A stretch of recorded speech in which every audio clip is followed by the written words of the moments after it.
I don't think our kids hear us talk about our own faith enough. And the more we do, the more we're giving them the vocabulary to be able to talk about theirs.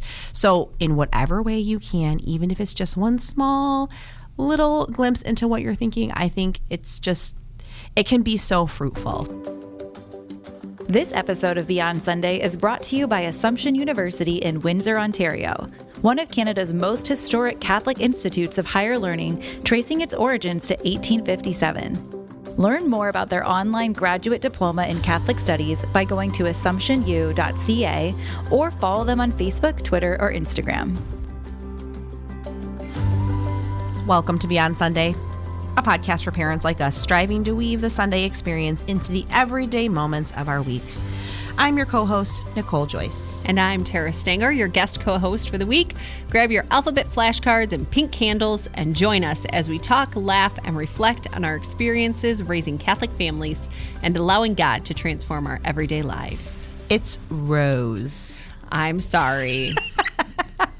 I like to call it pink, and there's a reason why. I would love to hear from any of you whose priest wears a rose-colored chasuble this coming Sunday. I know there are not a lot of them, but there are a few because we're going to light that rose candle. I know. It's pretty exciting. It's a big deal. What's the letter of the day, Tara? Today's episode is sponsored by the letter O and the number 7. We won't sing the letter of the day, though, because you could hear it, though, in one of my favorite Advent songs, O Come, Emmanuel. Yes. So we're going to light that pink rose candle on the Advent wreath. I'm sorry, Mr. Stanger, that it's so tall next to your other candles. He moves them around. I should see if he just burns it in the middle of July to get it even. So, no. And usually lighting that rose candle indicates that we're kind of in that home stretch of Advent. But now this year, we're in that really, truly home stretch because Advent is so short. So it's like literally the fourth week of Advent is 24 hours long. Right? It's crazy. Yes. But I love Pink Week. It reminds me of a time back when I worked in youth ministry. We used to have a Christmas celebration during the Christmas season. But one year, though, we had snow days and exams and everything just kept putting it off. And we ended up celebrating it way later than the Christmas season. So the teens asked if we could move it to Advent. And so we agreed to move it to the week of rejoicing. And so we celebrated Pink Week. And the teens went all in. The boys went out and bought a pink football. We did pink decorations and games with pink wrapping paper and so on. And some of my adult teams still text me, Happy Pink Week on the third Sunday of Advent. And so it just became this core memory. That's amazing. That leads us to Christmas. Yes, and in our house, lighting that rose candle really is the beginning of all the celebration. Like, we try really hard to be intentional about what kind of celebrations we have before that point in Advent. You know, obviously we celebrate all the saints that we've mentioned before, but we don't do a ton of Christmassy stuff before that. And then the week of lighting that rose candle, Gaudete Sunday, is when we can do things like decorate Christmas cookies, start all the baking, you know, put all the rest of the decorations, make sure the house is just super decked out. So for them, that is really the signal, like, we are in the home stretch now. We are really, really, really getting close. And they all get super excited. So I love that happened for your youth group too. That's very cool. It was super fun. And it just feels different. It looks different on the Advent wreath, everything. So even if you've had to have celebrations before then or anything like that, it just becomes this point of, we are getting close. We're still preparing. He's not at the surprise party yet, but we're getting close and we're excited to keep going on. I shouldn't say surprise. God knows it's coming. But we're waiting to celebrate with him. Yeah. So as we're entering into this third week of Advent, and really kind of the last week of Advent, we are invited to pray the O Antiphons the last 7 days leading up to Christmas. And that's actually in the fun facts on 52sundays.com. And if you've ever sung O Come, Emmanuel, you've prayed a version of the O Antiphons already. Yeah, it's really cool that you recognize it. There's a way to sing it, but you can just pray them by speaking as well. Don't feel like you have to throw on a concert to do the O Antiphons. Yeah. So I have this little quote from the USCCB website about it that I thought was really helpful. It says, the Roman Church has been singing the O Antiphons since at least the 8th century.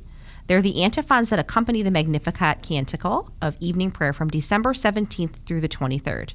They're a magnificent theology that uses ancient biblical imagery drawn from the messianic hopes of the Old Testament to proclaim the coming Christ as the fulfillment, not only of the Old Testament hopes, but present ones as well. Their repeated use of the imperative come embodies the longing for all of the divine, the longing of all for the divine Messiah. That's beautiful. So I really love that, because I think we've mentioned on here before about how wonderful it is when your kids can start making connections between that Old Testament and that New Testament, and understanding the Bible as one long love story about how interconnected it is, and how beautifully woven those details are, and how we see those things come to life in the Mass and in our prayer and in our liturgies and in our saints. So this is a really wonderful way of getting the kids to go all the way back to the beginning and see how those things are interconnected. 100%.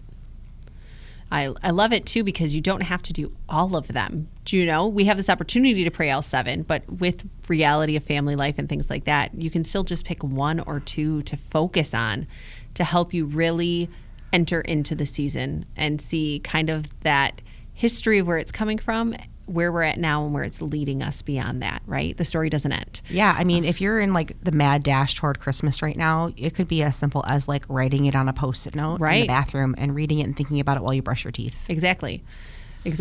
Or, you know, as the kids get in the car for school in the morning, like, this is what our focus is of today, or playing it. You can play O Come, O Come, Emmanuel right in the car, play a verse each morning and go from there. So there's so many good Advent songs out there, and a lot of them have remnants of the O Antiphons in them if you pay attention to every verse. So for sure, O Come, O Come, Emmanuel is a great one for that. Right. So we're not going to go through all 7 of them with you today, but we thought we'd get you started with at least a couple of them and talk about how we could kind of get our kids thinking along the lines of like, what does this mean for us, or what is this asking us to really enter into as we get so close to Christmas time. So December 17th says, wisdom of our God Most High, guiding creation with power and love, come teach us the path of knowledge. And the first thing this always makes me think of is the idea that God sustains creation continually. Like, when we talk about the creation story, and if you're doing a Jesse tree, you've definitely talked about this already in your Jesse tree, right?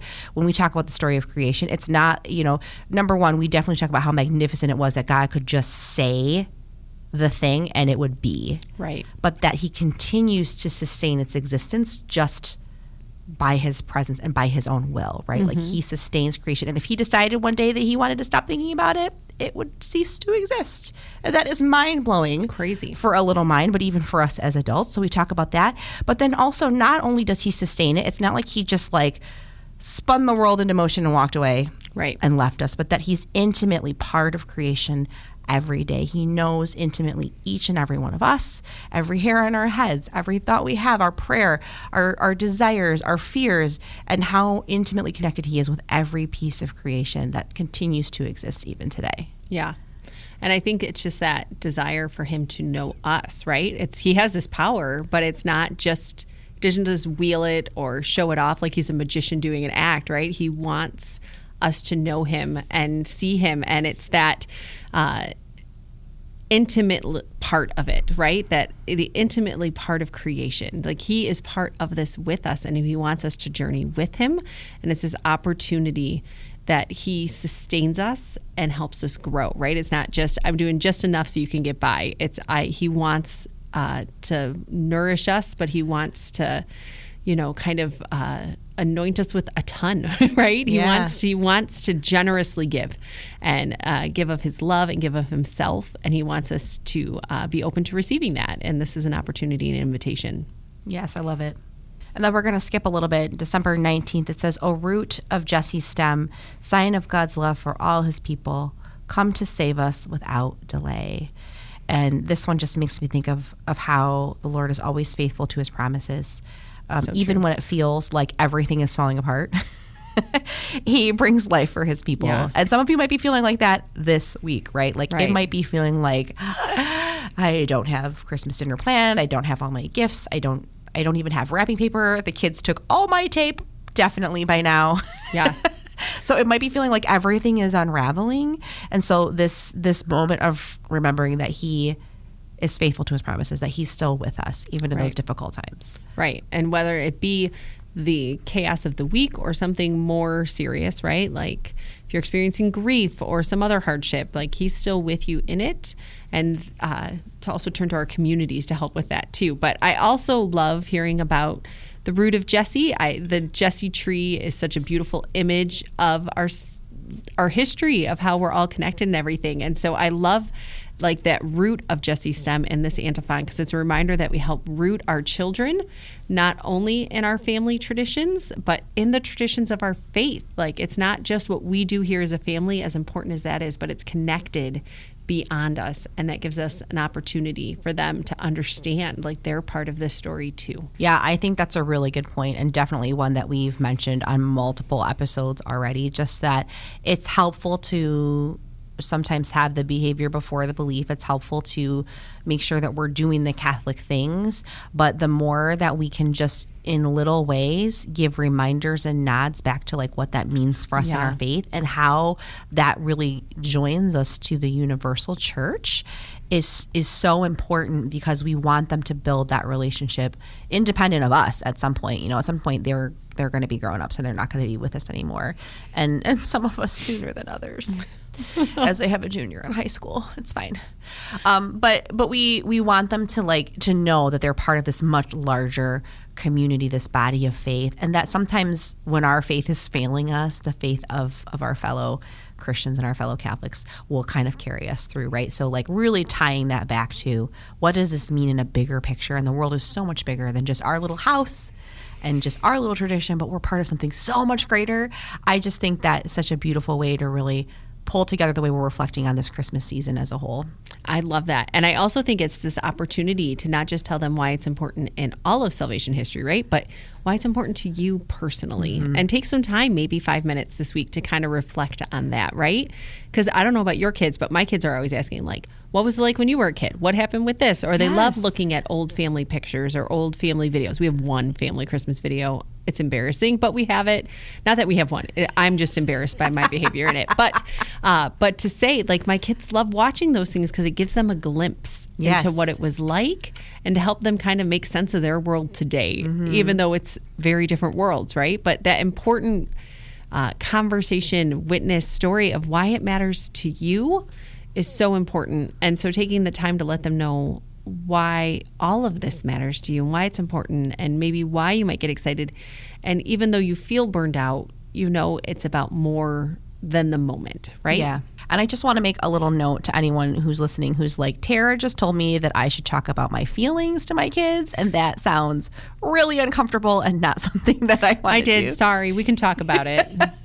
I just want to throw that out there, because I think it is really helpful for us to be willing to share a little bit and be a little vulnerable with our kids, especially if it's something really beautiful, a really joyful memory or tradition that really is so meaningful to your faith life. Because I don't think our kids hear us talk about our own faith enough. And the more we do, the more we're giving them the vocabulary to be able to talk about theirs. So in whatever way you can, even if it's just one small little glimpse into what you're thinking, I think it can be so fruitful. So right. I was going to say, breath. Yeah, let it out. And it might be super awkward for you, but your kids are not going to notice that. No. They won't know any different. And two, if you're comfortable practicing ahead of time, but it doesn't have to be a sit down and listen to my entire history of how we celebrated Christmas for the past 13 years of my life. It can be just as simple as, it really means a lot to me when we light a candle at church. It reminds me of what I used to do with my grandma. That's all. Yeah. And then if your child wants to know more, they'll ask. It doesn't have to be the whole dissertation. It just has to be an invitation to conversation. And sometimes you might just naturally ask it as, what parts of Christmas celebration mean a lot to you? And then you can share it. Or, when we go to Mass on Christmas, what sticks out to you? Because it feels like a different celebration, just all the bells and whistles. And just after kind of the quiet of the Advent season, Christmas is this large celebration, right? And so what do they notice? What do they stick out? And then you can share what you notice too, or what sticks out to you. Yeah, I love that. Or even just like pointing out, something like praying the O Antiphons and saying like, what's cool?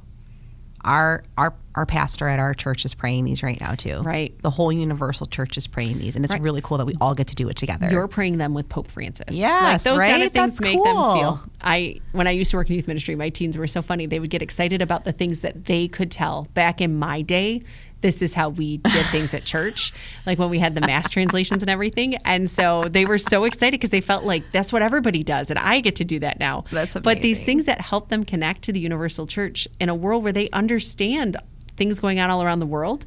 Like my kids love that Australia is a day ahead of us. So they love when I'm like, okay, well, tomorrow's this. They're like, well, it's already there in Australia. So like to say, this is the O Antiphon we're praying today, but Australia already prayed it yesterday. Like we're already building upon that. Those are the things they're naturally interested in. So let's utilize that and just help them grow in this Advent season. I love that. I love that. That is so classically your kids. It is. It is. Very much so. Oh my gosh. All right. Well, December 21st. I love this one. I don't know. Is this your favorite? I don't know. It's hard to pick a favorite. I'm not going to lie. It's really hard to pick a favorite, but I love this one. It says, "Oh, radiant dawn, splendor of eternal light, sun of justice, come and shine on those who dwell in darkness and in the shadow of death." And I could spend like an hour just unpacking just this one, right? Yeah. There's just so much here about radiant dawn and splendor of eternal light, and like just the joy and the love that must be pouring forth from our Lord when we pray this. But I really love this line about Son of Justice too, right? And coming to shine on those who dwell in darkness, because that's really what we are called to be in this time and really every day, of course, but to really kind of be in this moment of darkness and joyful waiting and anticipation and knowing how beautiful it's going to be when he comes. And it kind of like going back into that experience, right? Like waiting, that anticipation, Mary waiting, being uncomfortable. Yeah. Knowing that he's there. It's such a beautiful way to really meditate on that experience. 100%. And I think even like we talked about St. Lucy and the lights last time, right? You're going to see more and more decorations popping up and more lights coming. And we just see that shining in that darkness. And it brings us happiness. It brings us joy, right? Unless, of course, you have the neighbors like the Griswolds that are just going to have so many lights you can't even see. But right. I'm just saying, if it's done in a way that just it emits light, that it just brings you joy. It's like this has given me a way out of darkness tonight, right? As you're driving, that's what's a bummer when they all come down, because then it's like, oh, it's just now dark. Now it's dark. Now it's dark and it's still cold. And so, but I love that, right? The eternal light, right? It's more than just this temporary light or this light bulb that might go out. It's this eternal light that constantly calls us and is going to shine on us. And we're not supposed to dwell in the darkness, even if that might be where we're at, and that God is there for us in it. Yes. And John 1:5 says that light in the darkness, it's a light in the darkness, and darkness has not overcome it. Right. Right. Like we can do this so easily with our kids, just asking them, like, where did you see a light in the darkness today? Yeah. Where were you the light in the darkness today? Or pointing out when they were a light in your darkness, right? Like, I really appreciate that you did that for me. That was so helpful, and it brought a little bit of light to my day. Thank you for doing that. And if your kids are quite literal and don't understand how they could be a light bulb, it's a great opportunity to say, where did you bring brightness to somebody's life? What brightened your day? Just to help them think of it in a new way. I am also tempted always on this day to turn off all the lights and let them run around with flashlights. Ooh, flashlight tag. If you're feeling a little dangerous and you're okay with a few people bumping into each other. And the Christmas tree. Well, we leave the Christmas tree lights on all the time. Like, that's my kids' favorite thing actually to do, is wake up when it's still dark and only turn on the Christmas tree. It's their favorite. That's like, you're not allowed to turn any lights on in my house until the Christmas tree is on first, right? And that's such a beautiful nod to this O Antiphon too, because obviously there's something there that's beautiful that draws us in. There's something there that we really love about it. What is it? What is that stirring up in us? Yeah, 100%. Oh my gosh, you guys. This has been kind of a short episode, but I really want to let you all go on and move toward this beautiful, joyous, wonderful third Sunday of Advent that's coming so, so quickly. So our challenge for you this week is to pray those O Antiphons in whatever way works for your family. You can print them all out and hang them in the bathroom. You can put them on a sticky note. You can pray them at bedtime when you get ready for nighttime prayers. You can pray them before dinner when you light your Advent candle. Pray them in the car. Yeah. Whatever works for you. It's just such a wonderful way to give them this richness of language, this really ancient way of thinking about preparing for Christmas too.